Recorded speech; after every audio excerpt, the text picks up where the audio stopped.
എല്ലാവർക്കും ഓണാശംസകൾ. ഇപ്രാവശ്യം നമ്മൾ കുറച്ച് വെറൈറ്റി പായസങ്ങളായിട്ടാണ് കേട്ടോ വന്നിരിക്കുന്നത്. ഓണത്തിന് എപ്പോഴും നമ്മൾ പാലട, പരിപ്പ് പ്രഥമൻ അങ്ങനെയൊക്കെയുള്ള പായസങ്ങളല്ലേ ഉണ്ടാക്കാറ്.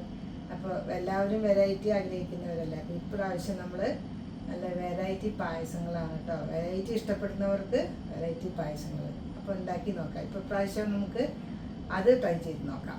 ഓക്കെ, അപ്പോൾ ഈ തക്കാളി ഉപയോഗിച്ചിട്ടുള്ള പായസമാണ് കേട്ടോ ഇപ്രാവശ്യത്തെ ഇന്നത്തെ വീഡിയോ. അപ്പോൾ തക്കാളി ഞാൻ ചൂടുവെള്ളത്തിലിട്ട് വെച്ചിട്ടുണ്ട്. 10 മിനിറ്റ് തിളച്ച വെള്ളത്തിലിട്ട് വെച്ചിട്ടുണ്ട്.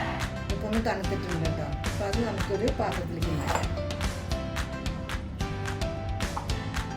എന്നിട്ട് ഇതിൻ്റെ തോലിട്ട് ഞാൻ 10 മിനിറ്റ് മുമ്പെയാണ് തിളച്ച വെള്ളത്തിലിട്ട് വെച്ചത്. അപ്പോൾ എന്നിട്ട് അതിൻ്റെ തോലൊക്കെ കളയാം. അത് തണുത്തിട്ടുള്ളത് കാരണം പെട്ടെന്ന് കളയാൻ പറ്റും എനിക്ക്.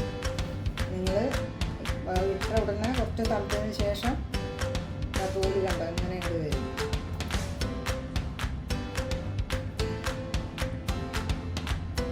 ഇനി ഇത് 2 സ്പൂണ് പഞ്ചസാരയും ചേർത്ത് നമുക്ക് മിക്സിയിലൊന്ന് അടിച്ചെടുക്കാം.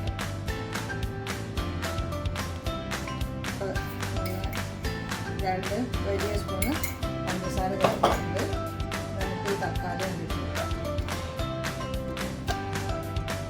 എന്നിട്ട് മിക്സിയിലിട്ട് അരച്ചിട്ടുണ്ട്. പാൻ അടുപ്പത്ത് വെച്ചിട്ട് നമുക്ക് ഒരു പാൻ അടുപ്പത്ത് വെച്ചിട്ട് 2 സ്പൂണ് നെയ്യ് ഒഴിച്ച് കൊടുക്കാം.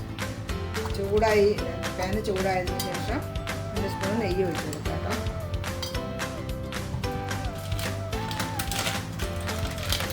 ഇനി കുറച്ച് അണ്ടിപ്പരിപ്പ്, മുന്തിരി ഞാൻ മുന്തിരി ചേർക്കുന്നില്ല. നമുക്ക് മുന്തിരി ചേർക്കാൻ ഉള്ളവർക്ക് ഞാൻ ഒരു അണ്ടിപ്പരിപ്പ് മാത്രമേ ചേർക്കുന്നുള്ളൂ കേട്ടോ.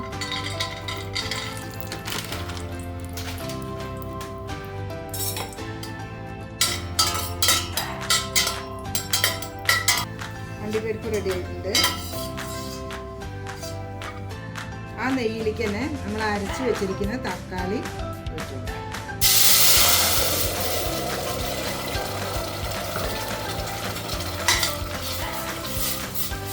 നല്ലോണം വറ്റി വരണം. നമ്മൾ തക്കാളി ഇങ്ങനെ വെന്ത് വരുന്നുണ്ട്, നന്നായി വറ്റി വരണം കേട്ടോ. അതിൻ്റെ വെള്ളപ്പൊക്കെ വറ്റി വരണം.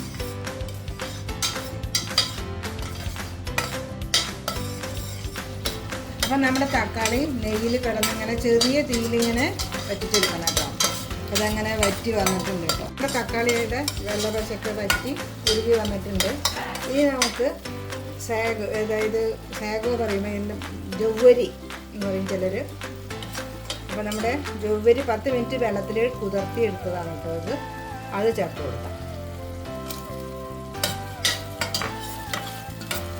ജൗവരി എന്ന ഓരോരോ സ്ഥലത്ത് ഓരോന്നാ പറയുക. നമുക്ക് സാഗോ അരിയാണ് കേട്ടോ.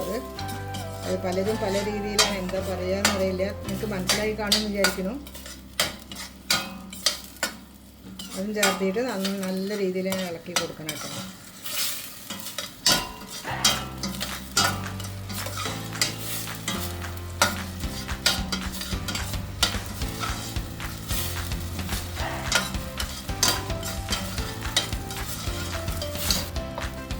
അപ്പോൾ നമ്മൾ ചെറിയ തീരെ ശ്രദ്ധിക്കണം കേട്ടോ, അടിയിൽ പിടിക്കാതെ.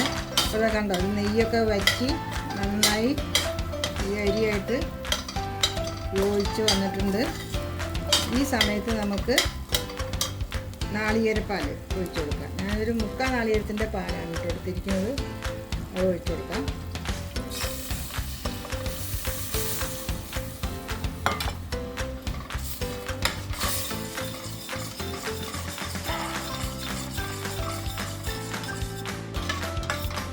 ഒന്ന് വറ്റി വരുമ്പോൾ ബാക്കി കൂടി ചേർത്ത് കൊടുക്കാം.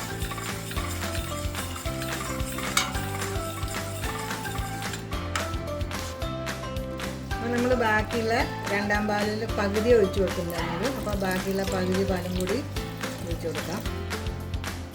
ആകെ 2 തക്കാളിയല്ലേ ഉള്ളൂ. അപ്പോൾ അങ്ങനെ അധികം ഞങ്ങൾ ഷുഗറും പ്രശ്നങ്ങളൊക്കെയാണ്. അത് കാരണം അധികം ഉണ്ടാക്കി കഴിഞ്ഞാൽ കഴിക്കും. അതുകൊണ്ട് കുറച്ച് അളവിലാണ് ഞാൻ ഉണ്ടാക്കിയിട്ടുള്ളൂ. നിങ്ങൾ തക്കാളിയുടെ അളവനുസരിച്ചിട്ട് നാളികേരപ്പാലിൻ്റെ അളവും അതിലും എല്ലാം കൂട്ടണം കേട്ടോ. അതിപ്പോൾ വെറും 2 തക്കാളിയിലല്ലേ ഇപ്പോൾ നമ്മൾ ചെയ്തത്.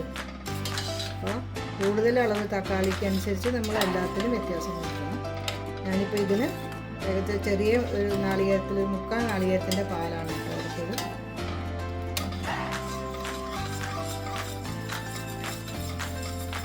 ഒന്നും കൂടി നന്നായി വറ്റി വരണം. അപ്പോഴാണ് നമ്മുടെ പായസം ഇങ്ങനെ പാലും നമ്മുടെ ഉണ്ടാക്കുന്ന ഐറ്റം കൂടി യോജിച്ച് വരുമ്പോഴാണ് പായസത്തിൻ്റെ ശരിക്ക് ടേസ്റ്റ് കിട്ടുക. അതിലാണ് നമ്മൾ വറ്റുന്ന വരെ നന്നായി യോജിക്കുന്ന വരെ ചെറിയ തീയിലെടുത്ത് വറ്റിച്ചെടുക്കണം കേട്ടോ. അതാണ് പായസത്തിൻ്റെ ചേർക്കണം. അത് ഭയങ്കര ഒരു ടേസ്റ്റുള്ളൊരു പായസം കേട്ടോ. നിങ്ങൾ വിചാരിക്കും തക്കാളിയല്ലേ പുളിയല്ലേ ഇതാവില്ലേ എന്ന്. ഇതേ രീതിയിൽ ചെയ്ത് കഴിഞ്ഞാൽ ഒട്ടും പിരിയൊന്നുമില്ലേനും നല്ല ഇതേ രീതിയിൽ തന്നെ ഉണ്ടാക്കി നോക്കണം. അപ്പോൾ കറക്റ്റായിട്ട് നല്ല ടേസ്റ്റി ആയിട്ടുണ്ട്.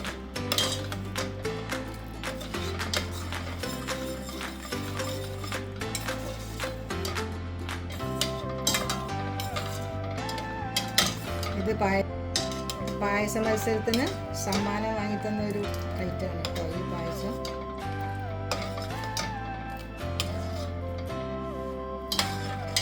അത് രണ്ടാം പാല് കറക്റ്റായിട്ട് വന്നിട്ടുണ്ട് കേട്ടോ. ഇനി നമുക്ക് ശർക്കര ചേർത്ത് കൊടുക്കാം. ഒരു 150 ഗ്രാം ശർക്കര ഏകദേശം ഞാൻ ഇവിടെ ഉരുക്കി വെച്ചതുണ്ട്. അപ്പം മധുരത്തിനനുസരിച്ചിട്ട് നമ്മൾ ചേർത്താൽ മതി കേട്ടോ. 2 തക്കാളിക്ക് 150 ഗ്രാം ശർക്കര ചേർത്താൽ കറക്റ്റായിരിക്കും.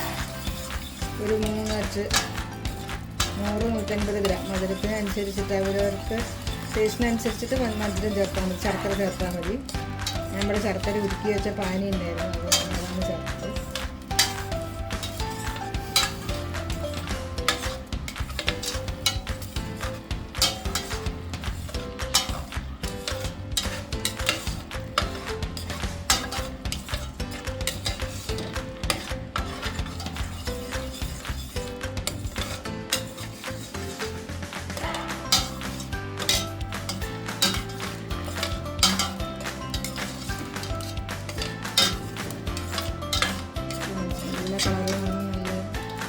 നല്ലൊരു പായസം കേട്ടോ. അത് ടേസ്റ്റാണ്. അപ്പോൾ ഇങ്ങനെയൊന്നും ഉണ്ടാക്കാത്തതൊന്നും ഉണ്ടാക്കി നോക്കിയിട്ട് കുറച്ച് തക്കാളി ഇട്ട് ഉണ്ടാക്കി നോക്കിയിട്ട് പിന്നെ നമുക്ക് ഇഷ്ടപ്പെടുകയാണെങ്കിൽ ഉണ്ടാക്കിയാൽ മതിയായിരുന്നു.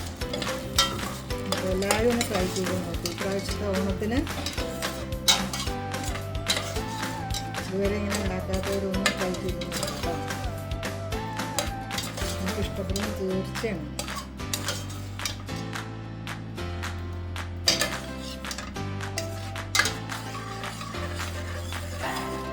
അപ്പോൾ ശർക്കര ചേർത്തതിന് ശേഷം ഞാനൊരു 5 മിനിറ്റ് ഇങ്ങനെ നന്നായി ഇളക്കി മധുരമൊക്കെ എല്ലാത്തിനും പിടിച്ച് വരുന്നവരെ നന്നായി ഇളക്കി കൊടുക്കണം.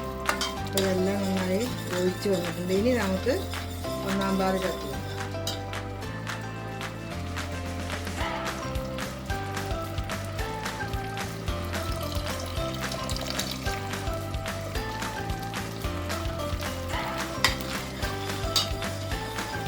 ഇനി ഗ്യാസ് ഓഫ് ചെയ്യാം.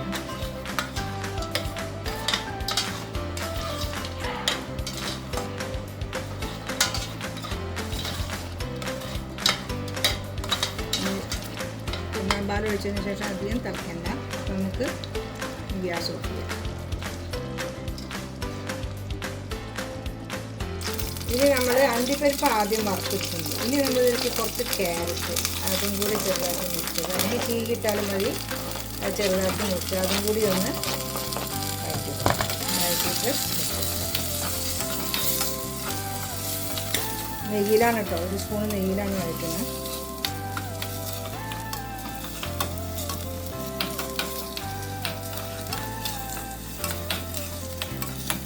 അപ്പോൾ നമ്മുടെ പായസം വേറൊരു പാത്രത്തേക്ക് ഒഴിവാക്കിയിട്ടുണ്ട് കേട്ടോ. അത്ര കുറച്ചേ ഉള്ളൂ പായസം, 2 തക്കാളിയിൽ ഉണ്ടാക്കിയതല്ലേ.